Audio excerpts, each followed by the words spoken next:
He was the houseguest who became a household name overnight. Kato Kalin, once just a struggling actor, was suddenly thrust into the heart of the most infamous trial in American history. Living under O.J. Simpson's roof at the time of the murders, Kalin's testimony electrified the courtroom and captivated millions. But while the world thought the case was closed with the verdict, the truth was far from settled. Now, nearly 30 years later, long-buried evidence, disturbing contradictions, and unanswered questions are resurfacing, and they paint a picture that's darker than anyone ever imagined. This isn't just a story about a trial. It's about what was missed, and why it still haunts us today.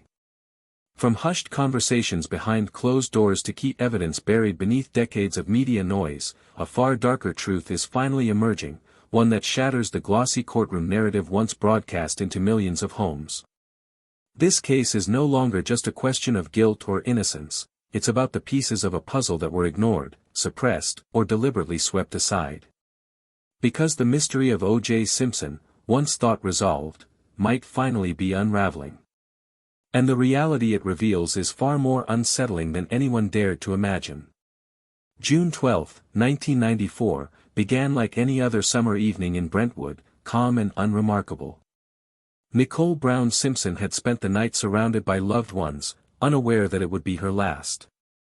Before midnight, she and her friend Ronald Goldman were found brutally murdered, stabbed multiple times in a scene so violent it stunned even seasoned investigators. Blood soaked the walkway outside Nicole's condo, and within hours, a chilling timeline started pointing to one name with terrifying clarity: O.J. Simpson.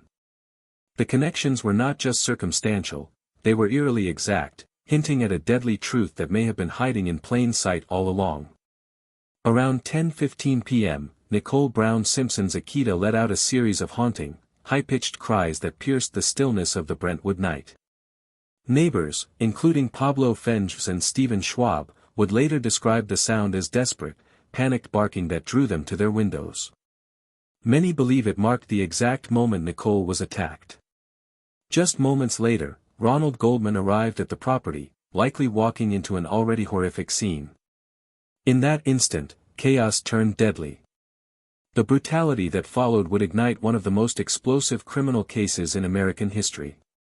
Meanwhile, only minutes earlier, O.J. Simpson had returned to his Rockingham estate after grabbing fast food with his houseguest, Kato Kalin. The drive between his home and Nicole's was a mere 10 minutes, close enough to matter. At 10:25 p.m., limo driver Alan Park arrived to pick O.J. up for a scheduled flight to Chicago. But when he rang the intercom, there was no response. He waited, rang again, still silence. Then, out of the shadows, Park saw a figure, tall, broad-shouldered, moving silently across the driveway toward the house. It wasn't until just before 11 p.m. that O.J. finally appeared, claiming he'd just gotten out of the shower. But by then, the timeline was unraveling fast, and every tick of the clock made the story harder to believe. Back at Nicole Brown Simpson's home, detectives were confronting a scene straight out of a nightmare. Blood pooled near the bodies, and chilling clues were scattered like echoes of violence. A single glove, drenched in blood, lay abandoned near the back gate. A dark knit cap sat ominously nearby. Bloody shoe prints trailed away from the site of the murders, suggesting someone had fled in a hurry. The bodies of Nicole and Ron were officially discovered at 12:10 a.m., but by that time, O.J. Simpson was already soaring above the clouds on a flight to Chicago. The timing was hauntingly precise. As the cries of Nicole's dog shattered the calm at 10:15, silence fell at Simpson's estate. Too much silence. Then the blood trail began to tighten around O.J. It wasn't just at Nicole's property. Blood was found at his Rockingham home, on the infamous glove behind Kato Kalin's guest house, on a pair of socks in his bedroom, and smeared across the driveway. DNA analysis would later confirm the blood belonged to Nicole, Ron, and O.J. himself. A fresh cut on O.J.'s finger, observed by police just hours after the killings, only deepened the suspicion. It was the kind of forensic tapestry prosecutors dream of: irrefutable, damning, vivid. And yet, when that evidence entered the courtroom, it was shredded. Defense attorneys spun tales of contamination, sloppy evidence handling, broken chain of custody, and planted materials. What should have sealed the case became a battlefield of doubt, and O.J. Simpson walked away a free man. What ought to have been a clear story about time, place, and blood turned into a haze of controversy. What was indisputable was obscured by technicalities. The clock, however, never deceived too many. Everything pointed to one man, the missing minutes, the timing, and the distance. The question persisted, though. What would a guy without guilt do next? And if a guilty guy had just committed the unimaginable, what would he do? However, it wasn't just the time frame that started to undermine O.J.'s innocence. His actions following the killings were what transformed suspicion into something more sinister. The Bronco, the bag, and a lethal secret. Instead of being the moment of justice, it became the most bizarre police chase in American history. 5 days after Nicole and Ron were discovered dead, on June 17, 1994, O.J. Simpson was formally charged with their murders. But he vanished rather than gave up. Millions of people watched in disbelief as O.J. drove a white Ford Bronco around the freeways of Los Angeles in the ensuing slow-speed chase, which was shown live on national television. That Bronco was a man in obvious distress, not merely a wanted man. As Al Cowings, a longtime friend and former teammate, drove, O.J. had a gun to his head. Simpson begged for his innocence, wept over Nicole, and threatened to take his own life when speaking with an investigator over the phone. It was the spectacular collapse of a man who many had previously believed to be unbeatable. However, there were other concerns than the emotional collapse. They discovered it in the Bronco. Officers found about $9,000 in cash. A change of clothes, adhesive, a loaded revolver, his passport, and a false mustache. Instead of someone getting ready to give up, it resembled the escape kit of a man on the run. One item, however, was noticeably missing from all of that. The murder weapon. The dagger that stabbed Ron and Nicole was never located. And one of the case's most eerie elements would be this discovery, or lack thereof. Questions then started to circulate about a little, enigmatic bag. A fascinating description of the night was provided by Cato Kalin, who had been lodging in the guest house on O.J.'s property. Kalin assisted O.J. in loading his things into the limousine as he got ready to leave for the airport for his late-night flight to Chicago. He was instructed not to touch one, though. A modest little duffel. O.J.'s protectiveness of it was unusual. Kalin retreated, bewildered but obedient. That wouldn't mean anything on its own unless someone else noticed it as well. In his subsequent testimony, limo driver Alan Park claimed to have seen Simpson carrying a bag over his shoulder in addition to his opulent Louis Vuitton luggage. The events at the airport, according to witnesses, make that even more crucial. According to a man named Skip Junies, who was waiting to pick up his wife, he witnessed Simpson exit the limousine while carrying that same cheap-looking bag. Before idly making his way inside the terminal, O.J. approached a trash can, unzipped the bag, took out something long, and dropped it inside. No one ever saw the bag again. Nobody got it back.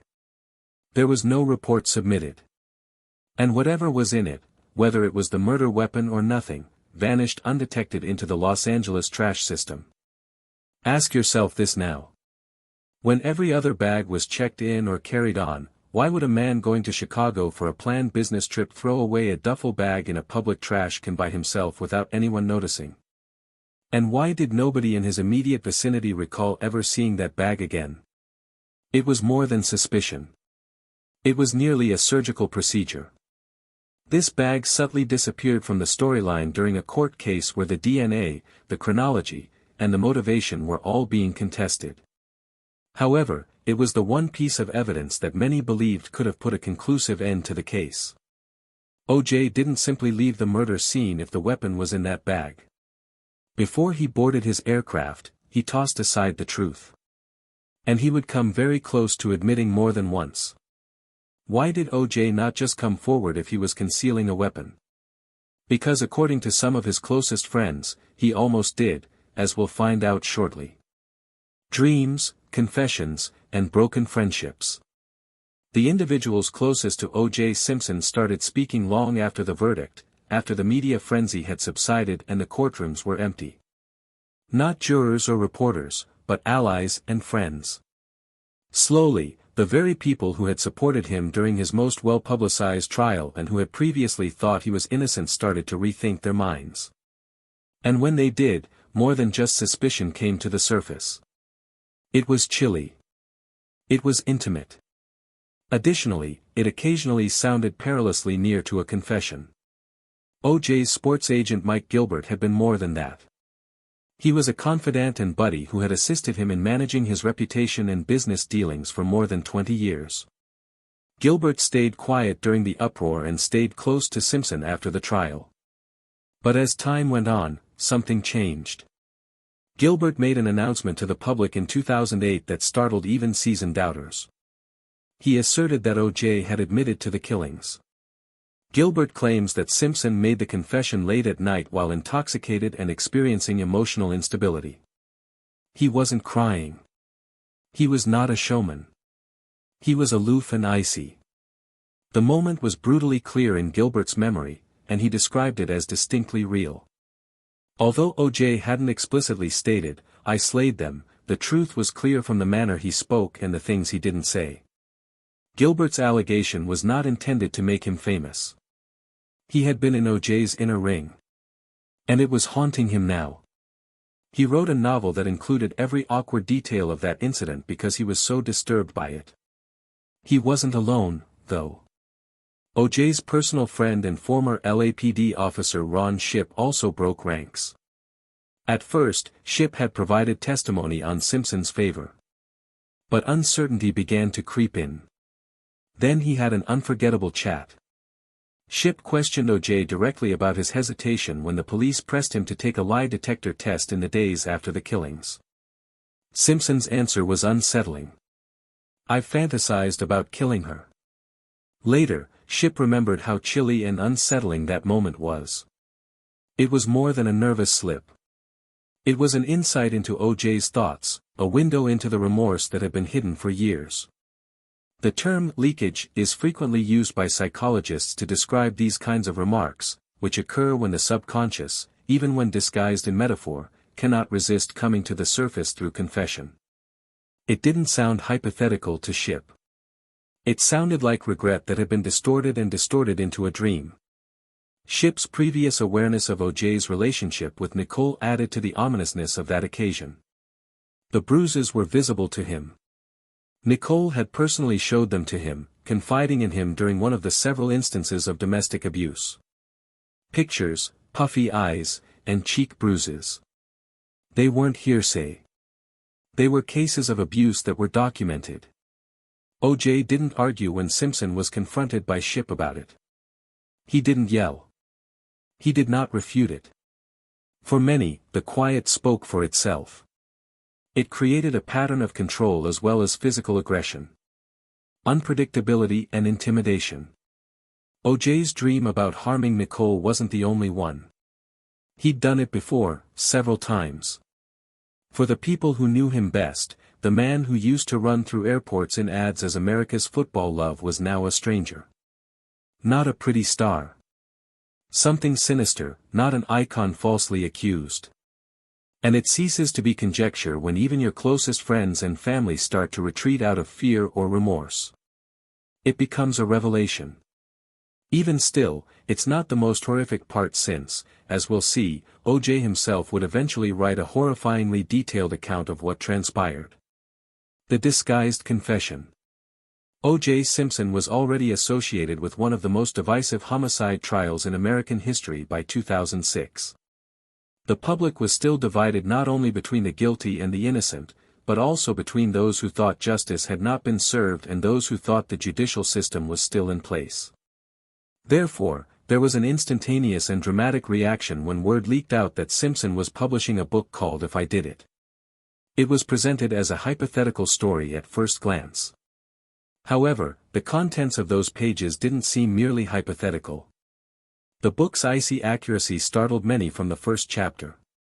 O.J. didn't talk in hypothetical terms. Rather, He depicted things with such uncanny precision that many people questioned how he could have known what he did without really being there. With terrifying clarity, the locations of the bodies, the weapon used, the alleged confrontational moment, and even his pre-act mental state were all detailed. It sounded nothing like conjecture. It had the sound of recollection. The degree to which Simpson's statements mirrored the real evidence astounded both the victims' families and legal professionals. Information that was never made public during the initial trial. He described how someone blacked out during the murder, how the scenario descended into violence, and the route that led up to Nicole's condo. A disinterested narrator examining a legal theory did not say these things. A man recalling something he couldn't quite keep hidden said these remarks. Technically, the book contained disclaimers that distanced it from an admission of guilt, but the tone conveyed a different message. Simpson even presents Charlie, a fictitious accomplice, at one point in the book, saying that Charlie encouraged him to go. However, O.J. claims in the fictitious story that he blacked out when he realized Nicole and Ron were dead. Charlie had vanished, and he held the knife. It looked like a scene from a movie about psychology. It wasn't fiction, though. The only man who could have known the precise events of that night wrote this. The publisher first cancelled the book's release due to the intense outcry.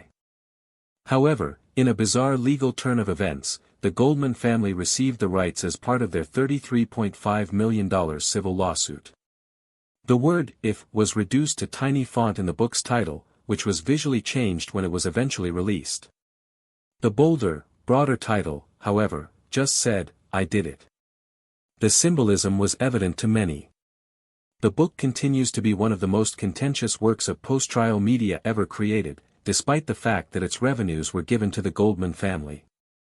Some saw it as O.J.'s pinnacle of conceit, showing off his expertise, mocking the public, and rewriting history according to his own wishes. Others interpreted it as an unconscious admission, the point at which a guilty man could no longer maintain the deception.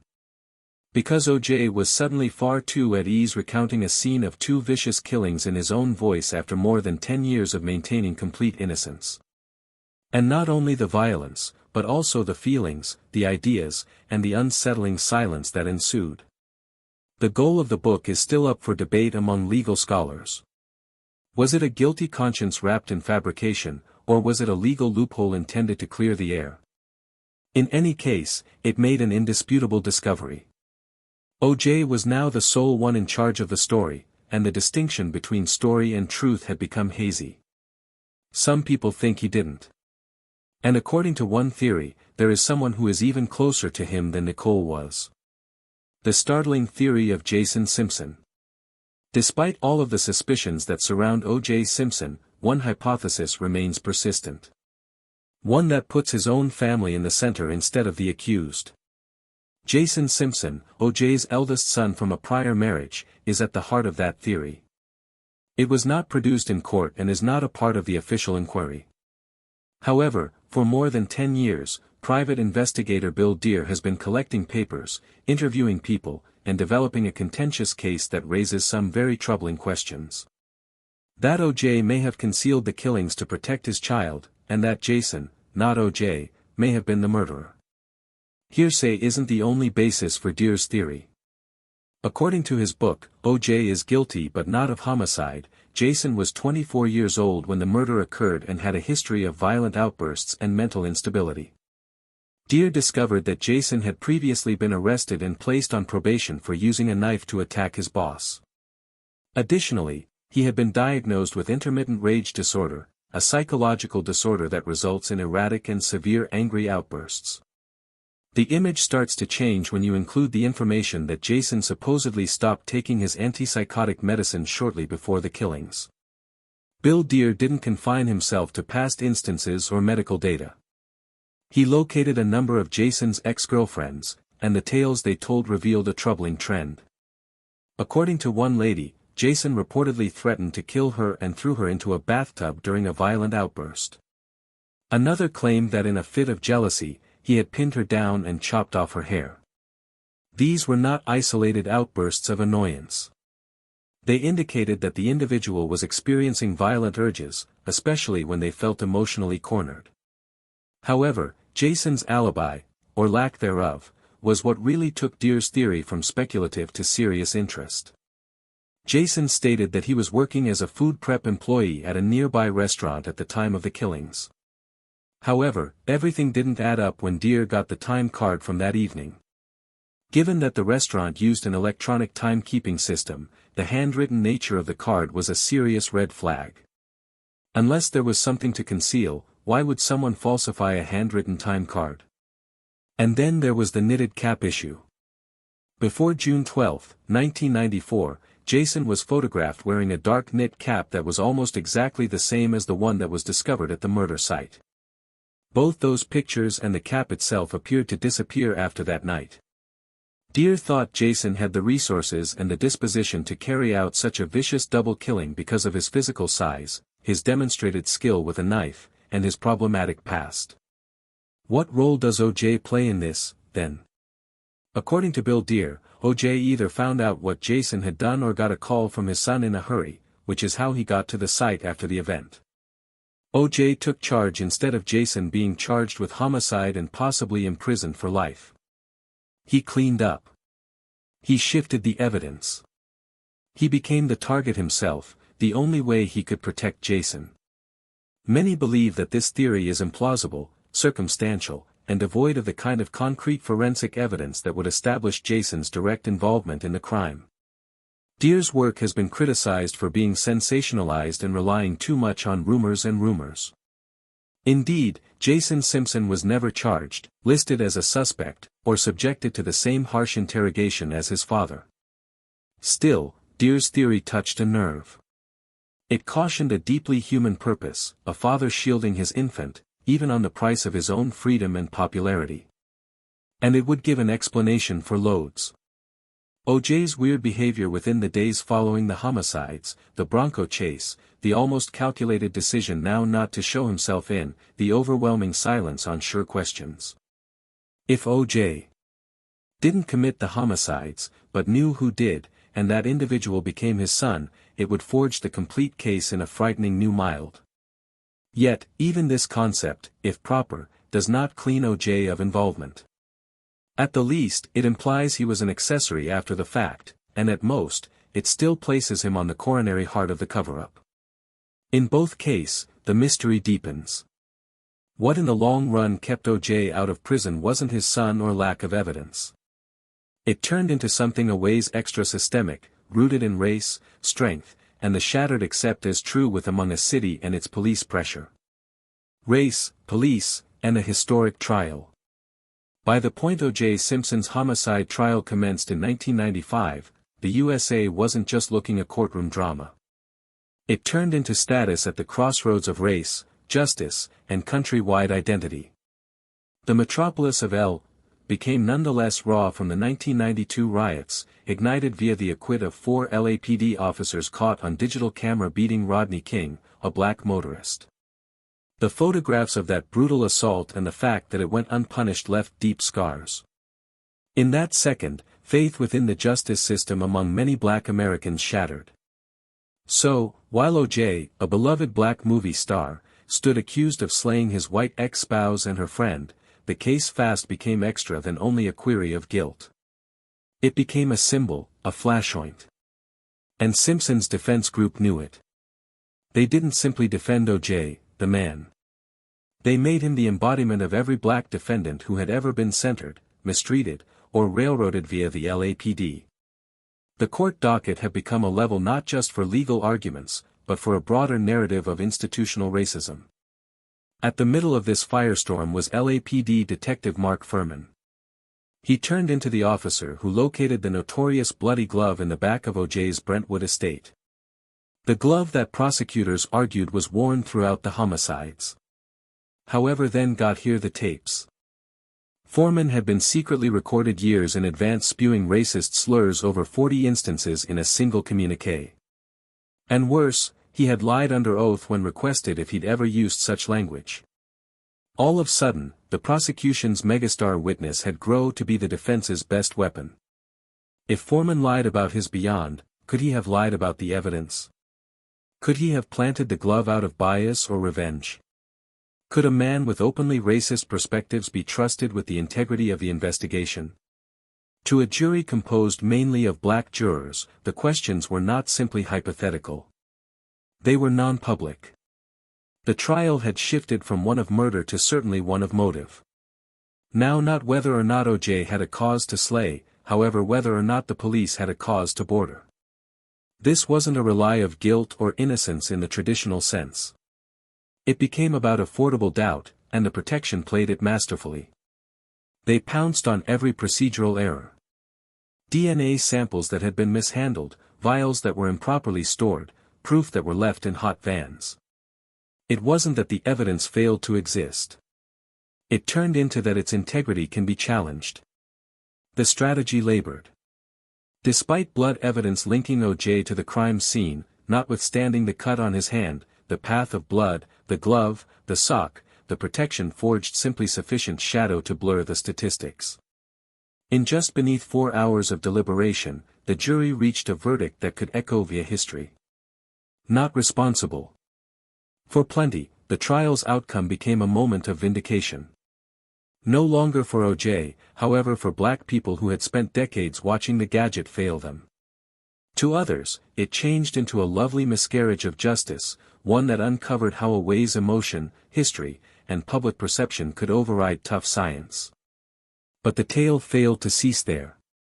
In a civil trial 2 years later, one without the equal burden of proof, O.J. became discovered accountable for the wrongful deaths of Nicole Brown Simpson and Ron Goldman. The jury ordered him to pay $33.5 million in damages to the sufferers' households.